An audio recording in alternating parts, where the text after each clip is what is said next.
Ugh. I love it when things work.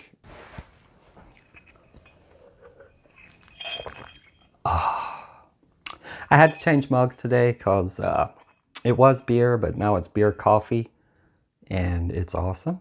So once again, if you want to learn how to roast your own coffee beans, let me know, and I will do a video on it because it's very easy, and it tastes really good. Really good. It's coffee talk. These are lithium polymer batteries, and they're the scariest thing I have in my house, except for several other things that I have in my house. But these are fire hazards. So I keep them very safely stored away. And when I charge them, I like something that works. And that's what I love about this ISDT from BattGo. It's a very simple 50 watt AC or 200 watt DC battery charger.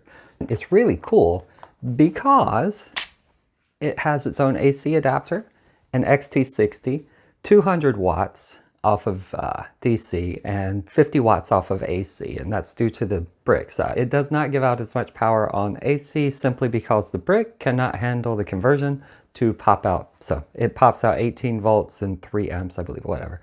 About 50 watts on AC is where it maxes out. On DC, 200 amps. So if you use a computer power supply with an XT60, it will work just fine. And it's awesome. And I love it. I love it when things work. It will output power. So if you want to power up your quad, it has a very simple function for it. It measures internal resistance, so you can tell if your batteries are getting in trouble. And it just works. So I like it. I like it a lot. So I'm just going to show you how it's set up, run through a charge cycle, and keep it very short and sweet. If you like this, give me a thumbs up. I appreciate it. Leave a comment down below if you want to see something else. All links are affiliate links. They do help out the channel. Thank you so much. All right, so what I really like about this, I have 5 4S batteries plugged in, and you can see across the screen very easily. And you can tell how many volts are coming in the top. That's from the input on the AC adapter, how many volts the batteries are reading, your temp, and I have one piece. So if you want to charge, just push the button on the side and it will go over to here. Charge, you can discharge storage, you can actually output DC power, which is really cool. And if you want to, you can destroy your batteries. Hopefully you never have to use that one. But I want to charge, chemistry, LIPO. You have several options here, but like I say, I like this for the simplicity. I only charged a 4.17 instead of 4.2, and I found that over time, that gives me better longevity with my batteries, and I love that. It detected that I have 4 cells because I charged 2 cells last time, and right now my current's 3.5, which I need to up to, I have 3 1500 milliamp hours and 2 750, so that's 4 1500, so I need 6 amps ideally. Now 6 amps at 16 volts is more power than this will give, so it should only go up to about 3.3 amps, I believe, now that I'm thinking about it. And we should see it stop around right there, 3.2 amps. Yay. And that means this will take about an hour and a half to 2 hours to charge.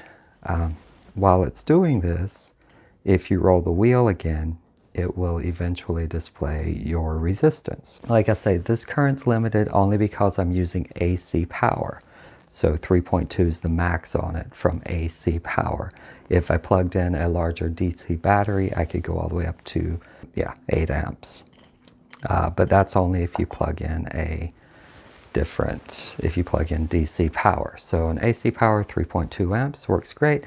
And as you can see, it's telling me my resistances right now, which are pretty low. So these batteries are actually 2 years old, believe it or not. And they're still kicking in very nicely. And it will give me a timer at the top and a bar to tell me how close I am, and that's it. And you just leave it alone. That's what I love about this charger.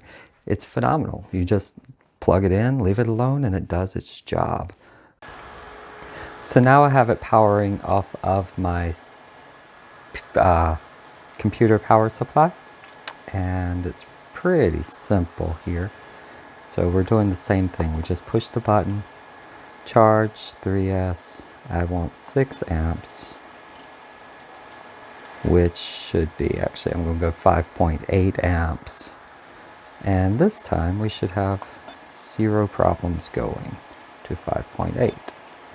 But this is powering off DC. So going up, ramping up, past the 3.3 mark, all the way up to 5.8. And it will charge much faster now and still give me the resistance when it does. If you push the button, you can alter this if you want. And there we have our internal resistance. So it's telling me I'm pulling 94 watts now. That's 5 4S batteries at 5.8 amps. So it'll tell me that. And it'll tell me my heat, and at some point a fan will come on. But since I'm using a pure power supply, I can't hear anything but that power supply.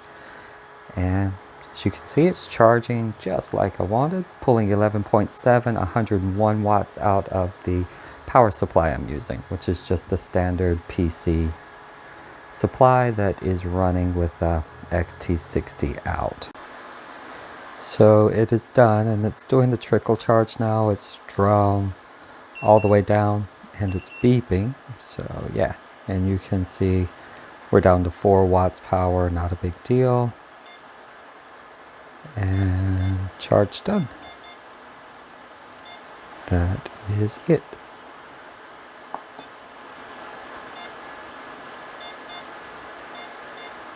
Yep.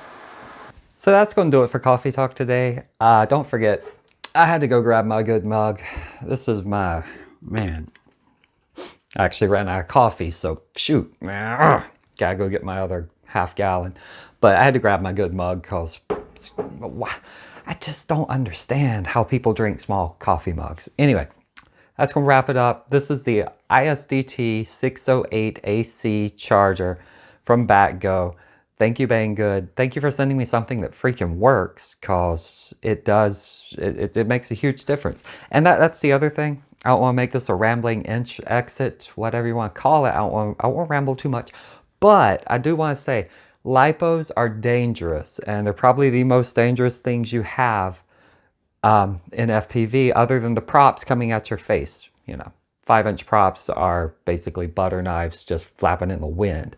But the batteries, that they can go off, especially if you leave them stored charged. So get yourself a good battery charger. I had a crappy one at the beginning, and it was charging things to 4.2 volts, 4.25.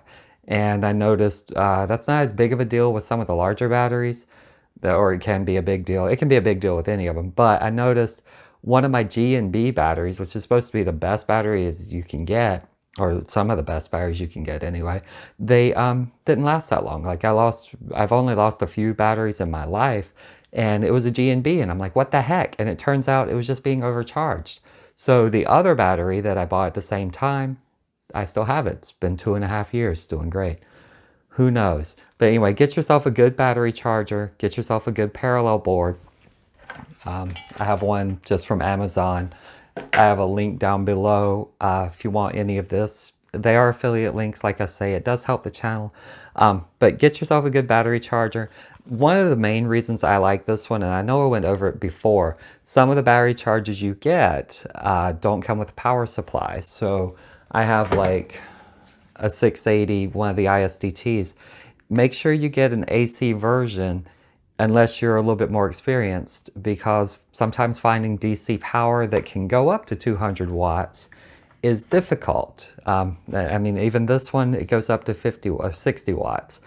And I haven't found one other than, actually I haven't found one that's AC that'll go up to, you know, 200 or 300 watts.